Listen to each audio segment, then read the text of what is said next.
Salut à tous la team OL, Thomas M. Show pour OL Fan TV. Lendemain de dernier match de championnat avant la trêve pour l'Olympique Lyonnais. C'était contre Montpellier, c'était le match le plus important de la semaine. Après la qualification en Coupe de la Ligue contre Amiens, il fallait finir en beauté. Il fallait essayer au moins d'aller chercher cette deuxième place, de la conserver parce que nous sommes troisième. Nous étions troisième avant ce match. Montpellier quatrième. Ils n'avaient pas joué depuis 18 jours. Montpellier. Donc on pouvait se poser la question de savoir si athlétiquement ça allait passer. Et ce match a été une nouvelle fois à l'image de la saison de l'Olympique Lyonnais, à l'image de Genesio depuis 3 ans. Une équipe qui joue une mi-temps sur 2. Et pourtant, il avait aligné l'équipe type. Alors on pensait avec JP, même d'autres suiveurs sur YouTube, qui disaient que peut-être Genesio allait faire tourner, allait jouer sur la forme du moment. On avait vu un très bon Dembélé, un très bon Terrier, un très bon Diop. Eh bien pas du tout. Pas du tout. Tous ces joueurs-là étaient sur le banc de touche et il a aligné son classique 3-5-2, le 3-5-2 qui performe depuis quelques semaines et surtout la qualification en Ligue des Champions. Voilà, comme je l'ai dit, on a joué une mi-temps sur 2. La première mi-temps a été tout simplement catastrophique. On n'a pas créé de jeu du tout. On est arrivé à 0-0. Les Montpelliérains étaient pas trop mal dans le jeu en première mi-temps. Et puis en seconde mi-temps, on s'est réveillé comme d'habitude avec un bon Nabil Fekir parce qu'il a été absolument transparent lors de la première mi-temps. Bref, j'aurai l'occasion d'en reparler. Je vais vous parler surtout des statistiques générales de ce match. 13 tirs côté Montpelliérain, 10 tirs côté lyonnais. On a quand même encaissé 13 tirs, donc on n'était plus habitué à ramasser autant de tirs. Et bien là, cette fois-ci, on en a pris quand même 13. Seulement 4 cadrés côté Montpelliérain et seulement 3 cadrés côté lyonnais. 111 passes réussies dans le dernier tiers pour Montpellier, 123 pour nous. C'est kiff bourrico. On a réussi 9 centres, ce qui est correct, mais surtout ce qui est encore inquiétant, c'est que les équipes qui sont opposées à nous passent beaucoup sur les côtés. 15 centres côté Montpelliérain réussi. Et puis au niveau de l'engagement, ça a été un match quand même plutôt engagé, plutôt plaisant à regarder. 20 tacles réussis côté Montpelliérain et 28 tacles réussis côté lyonnais. 46% de possession dans le camp adverse pour l'Olympique Lyonnais. Ce qui veut dire qu'on était un peu plus bas que Montpellier sur le terrain. On n'avait pas un bloc très haut. Je dirais plutôt qu'on avait un bloc médian sur l'ensemble du match. Et puis 5 passes réussies dans la surface sur 16 pour Montpellier. 6 passes réussies sur 17 pour l'Olympique Lyonnais dans la surface de réparation. C'est un chiffre qui est quand même pas très bon, pas très réaliste. On n'a vraiment pas été trop dangereux dans ces surfaces de réparation. On a surtout été en manque de précision et ce qui a fait défaut aussi, c'est la profondeur. On a réussi à trouver la profondeur qu'une fois. Il y a eu une seule passe dans la profondeur. Rendez-vous compte, c'est très peu. C'est très peu. Cette statistique, elle est quand même édifiante. C'est vraiment nos attaquants, donc Depay et Traoré, ont été incapables de trouver cette profondeur. Et c'est ce qui est plutôt dommage au niveau des expected goals. C'est les buts attendus, les buts que nous aurions dû marquer. Alors Montpellier aurait dû marquer 0,92 buts. Ils ont marqué un but, ce qui est à peu près cohérent avec la qualité des occasions qu'ils ont eues. C'est un très beau but qu'ils ont marqué. Aguilar, il a vraiment cassé la cage, vraiment. Mais on en reviendra parce qu'il y a eu vraiment une défense catastrophique de la part de l'Olympique Lyonnais. Vraiment, encore une fois, c'est un manque d'agressivité, un manque vraiment cruel d'agressivité qui nous a manqué et qui a fait qu'on a encaissé ce but. Nous, on aurait dû marquer 0,41 buts. On a surperformé. Vous voyez, la qualité de nos occasions était carrément très faible. Et au niveau de l'indice de pressing, Montpellier, 10 passes autorisées avant une intervention défensive et nous, 9 passes avant d'autoriser une intervention défensive. Bon, on va pas dire que le pressing des deux côtés était très intense. Je pars maintenant sur les statistiques individuelles de chacun de nos joueurs. On commence par Anthony Lopes. Anthony Lopes, il a fait plutôt un bon match. Il peut rien sur la frappe de Ruben Aguilar qui part très bien et puis il est abandonné par sa défense. Par contre, il y a eu quelques petits soucis de relance, un peu les mêmes que que Mathieu Gorgelin contre Amiens. Alors je ne sais pas si c'est un peu la déconcentration, mais à plusieurs reprises, voire j'en ai une en tête où Denayer a été obligé de récupérer tout ça en catastrophe. Voilà, mais à part ça, voilà, du solide, mais défaut de concentration. Mais franchement, sa première partie de saison a été excellente à Anthony Lopez, vraiment. S'il n'avait pas été là, je pense qu'on n'aurait pas été dans les meilleures dispositions en championnat et en Ligue des Champions. Donc bravo à lui tout de même. Marcelo, 68 passes réussies sur 81, c'est le record du match tout simplement. 5 interceptions, c'est le record côté lyonnais dans ce match, et 5 dégagements, c'est le record du match. C'est vrai qu'il a été solide dans les airs, il a fait du Marcelo, il a été solide, il a été présent.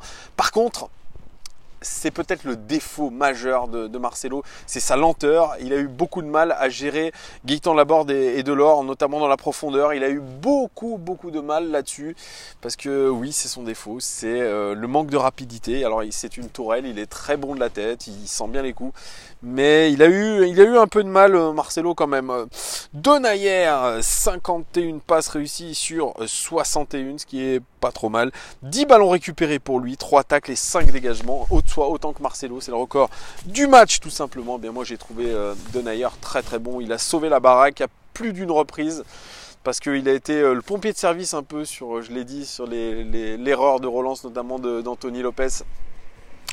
Donc vraiment Jason Denayer, je l'ai senti très concentré. Il a fait un bon dernier match avant la trêve. C'est pareil, c'est une belle révélation, Jason Denayer. J'avais beaucoup d'interrogations, je crois que aussi vous en aviez autour de lui. Est-ce que déjà il allait retrouver son niveau physique, parce qu'on sait qu'il n'a pas été épargné par les blessures quand il était dans ses différents clubs, que ce soit Galatasaray notamment, ou en Angleterre, Sunderland. Franchement, il tient bien la distance, Jason Denayer. Il est sérieux dans ce qu'il fait, on sent qu'il a envie de réussir, et puis vraiment, il y a du vrai potentiel, notamment sur la qualité de relance. Donc vraiment, Jason Denayer, pour moi, ça a été le taulier sur ce match-là au niveau de la défense, et ça fait vraiment plaisir. Marsal titularisé, encore une fois. Marsal, c'est vrai qu'il a la confiance du coach par rapport à toutes ses prestations. 68 passes réussies sur 80. Voilà, il aurait pu peut-être faire un peu mieux dans la précision de ses passes.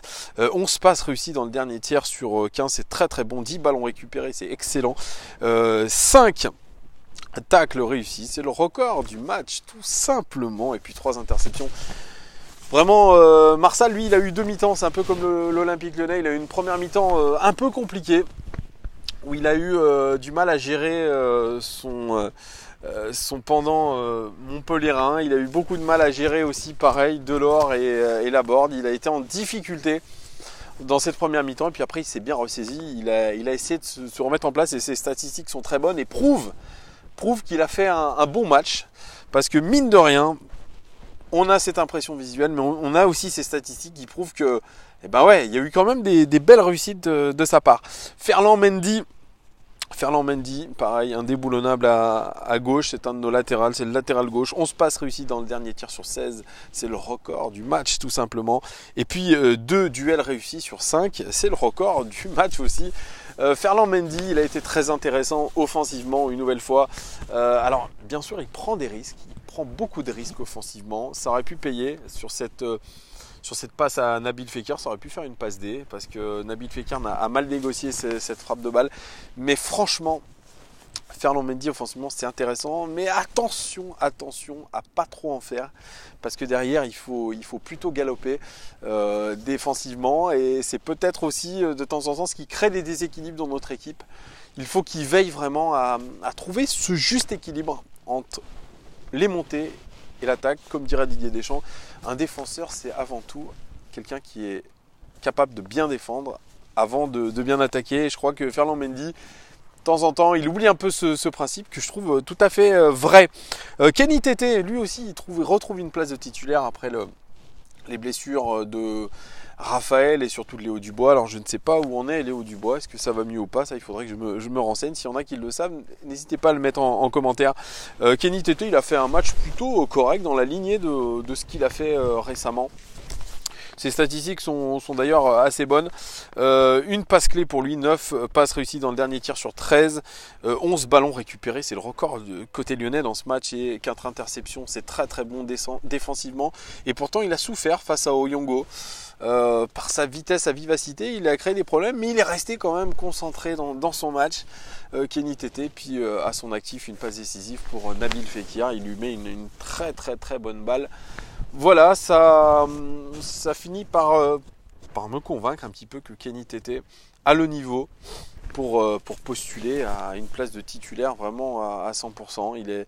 Il est solide, on avait déjà vu l'année dernière face à Neymar, il l'avait bien contenu.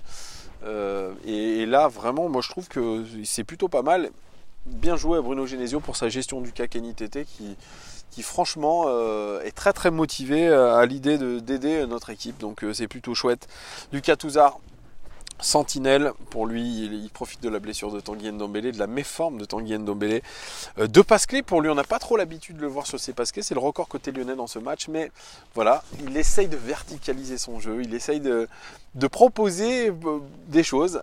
Alors je vous en ai pas parlé, mais j'ai regardé la position moyenne des joueurs et finalement ce 3-5-2 s'est transformé en 4-1-4-1 avec Lucas Touzard tout seul un peu entre les deux lignes, et il a fait plutôt un bon job, et ça correspond lui aussi à vraiment ce qui nous a fait dernièrement, des prestations tout à fait correctes. 4 tacles réussis pour lui, 3 dégagements, 4 fautes commises. Par contre, c'est un peu le point noir, mais c'est vrai que quand vous êtes un peu agressif dans les duels, effectivement vous faites des fautes, c'est logique, mais franchement j'ai trouvé Lucas Touzard beaucoup plus sérieux, comme d'habitude, et un peu plus direct dans son jeu. Et ça, vraiment, j'espère qu'il va continuer à le faire. Oussem Aouar, titularisé avec lui au milieu de terrain. Une passe clé pour lui, 10 passes réussies dans les derniers tirs sur 16. Un centre réussi, et puis 2 duels réussis sur 3. C'était un bon match de la part d'Oussem Aouar. Toujours techniquement très très au point, son jeu est léché, patte de velours comme l'appellerait un de mes copains, Thomas Puyet, je lui fais une petite dédicace. Mais ce qu'on peut lui reprocher un petit peu à Oussem Aouar, c'est qu'à un moment donné dans le match, il baisse physiquement, je pense, le pied, et il galère ensuite à repartir dedans. Il faut qu'il soit beaucoup plus constant dans ses matchs, moins irréguliers, et je crois que vraiment ça va devenir un top joueur. Il a fait un début de saison tout à fait honorable, voire très bon, parce qu'il est dans les clous pour son objectif de 10 buts cette saison. Donc vraiment j'ai bien aimé Oussem Aouar une nouvelle fois. Nabil Fekir, il a été transparent sur la première mi-temps, avant bien sûr de se rattraper avec ce but à la 67e minute, une belle frappe contrée par Chikri, et puis ce penalty controversé. Bien, moi je suis supporter lyonnais, je vois le ralenti, je dis que l'arbitre et la VAR, notamment ceux qui sont dans le camion, ils n'ont pas bien agi, parce qu'on voit bien très clairement, je suis d'accord avec Jean-Michel Aulas qui a fait ouin-ouin, et il a eu raison, parce que pour moi il y a pénalty, il y a faute, il prend les jambes de Nabil Fekir, il n'y a pas à tortiller, on aurait dû bénéficier d'un pénalty. Nabil Fekir, il a été transparent comme je l'ai dit en première mi-temps, il s'est bien récupéré en zone mi-temps où il a essayé vraiment de provoquer, de faire de temps en temps du tout droit, faire ce qu'il faisait avant, et je crois que physiquement il est plutôt pas mal, et la trêve arrive au mauvais moment pour lui, parce qu'il était en train de retrouver toutes ses capacités physiques, et bon, vous allez me dire il va se reposer, mais voilà, c'est un peu dommage. Bertrand Traoré, 5 fautes subies, alors bien sûr il provoque, c'est le record simplement du match, il provoque, balle au pied bien évidemment, mais ça n'a pas apporté grand chose, c'est ses seules statistiques, et ça reflète vraiment son match. C'est un match quelconque de la part de Bertrand Traoré, ça fait un moment qu'on s'obstine à vouloir le titulariser, on sait qu'il a du talent, mais pareil, c'est une inconstance problématique, je dirais, pour nous. Lui, la trêve va lui faire le plus grand bien, parce qu'il a besoin de se reposer, il a surtout besoin de voir où il en est physiquement, mentalement, et puis il a besoin de retrouver une efficacité, sinon ça ne décollera pas. Donc il faut faire un travail de fond avec Bertrand Traoré, je pense, sinon ça risque de devenir cata, et ça risque de devenir de pire en pire, et pourtant, vous voyez, Bruno Genesio le titularise et lui fait confiance. Memphis Depay, Memphis Depay, c'est un centre réussi sur 5, c'est le record côté lyonnais dans ce match, et 2 duels réussis sur 3. Lui, à mettre à son actif, il a la première occasion du match, c'est vrai qu'il met une très très belle frappe, claquée par le compte. Il est disponible dans tous les temps forts de l'Olympique Lyonnais, si vous regardez, il est toujours impliqué. C'est un joueur voilà, qui est très très intéressant, qui est essentiel dans notre dispositif, et c'est pour ça qu'il a été titularisé quasiment à chaque fois, Memphis Depay. Donc je l'ai trouvé encore une fois intéressant, mais voilà, il faut qu'il marque beaucoup plus de buts, Memphis Depay. C'est un peu ce qui lui manque. Alors ces 2 derniers buts, si je ne m'abuse, c'est contre Guingamp. Et ça remonte à un peu longtemps, et il a eu un petit tacle de la part de Ronald Koeman, son sélectionneur, qui a dit qu'il devait, en tant qu'attaquant, mettre beaucoup plus de pression sur les défenseurs adverses. Et c'est ce qu'il ne fait pas, et qu'il marche beaucoup trop souvent, et qu'il y a un joueur qui peut se permettre ça dans le monde, c'est Messi. Donc voilà, il a des axes de progression, Memphis Depay, mais vraiment pour moi ça reste une pièce très très essentielle de notre équipe. Je ne parle pas des remplaçants, que ce soit Terrier, que ce soit Diop ou Dembélé, qui n'ont pas été vraiment mis en évidence, qui n'ont pas apporté grand chose. Voilà, on reviendra là-dessus, je pense, avec JP, ou voire même tout seul, sur ce que nous ont apporté un peu ces joueurs venus du mercato. Est-ce que c'est vraiment mieux que ce qu'on avait la saison dernière? On fera un petit rétexte de tout ça, et puis je vous parlais aussi de OL Daily Mercato, des pistes concernant le mercato côté lyonnais. Il y a des choses à dire, il y a des noms qui sont sortis. Voilà les gones, c'est la fin de cette vidéo. Dites-moi tout en commentaire. Qu'est-ce que vous avez pensé de ce dernier match avant la trêve? Est-ce qu'il vous a plu? Est-ce que vous vous êtes dit, bah merde, fait chier, on s'est fait encore rejoindre alors qu'on aurait dû avoir ces 3 points, et puis le penalty de Fekir? Bref, dites-moi tout en commentaire, qui vous a plu, qui vous a déplu. Je tiens à vous souhaiter un très très bon Noël. J'espère que vous allez bien réveillonner avec votre famille, que vous allez être super gâtés, que vous allez passer du bon temps en famille, parce que ce sont des fêtes importantes, c'est vrai, pour ceux qui les fêtent. Alors bien sûr, je ne dis pas que tout le monde fête Noël, mais ceux qui le fêtent, j'espère que vous le fêterez dignement, et que vraiment vous gâterez tous vos proches. Profitez de ce moment, profitez vraiment. Il n'y a pas que le foot dans la vie, il y a aussi la famille, même si c'est très important. J'espère que vous allez recevoir beaucoup de tenues de l'Olympique Lyonnais, de maillots. Et puis nous, on se retrouve très très vite. Vous voyez, là je suis à la campagne, je suis dans les monts du Lyonnais. Et là, je vais retourner aussi dans ma famille. Je vous ai fait une petite vidéo rapidos, quoique 17 minutes, pour vous faire le rétexte de ce match. À très très vite les gones. Merci beaucoup de tout votre soutien, ça fait vraiment plaisir. J'ai passé vraiment une très bonne première partie de saison. Moi, JP, tous les autres, Nico, Christophe, tout ça. Vraiment, merci à vous, merci à vous. À très très bientôt. Des pouces, des likes et des abonnements. À très vite les gones. Ciao!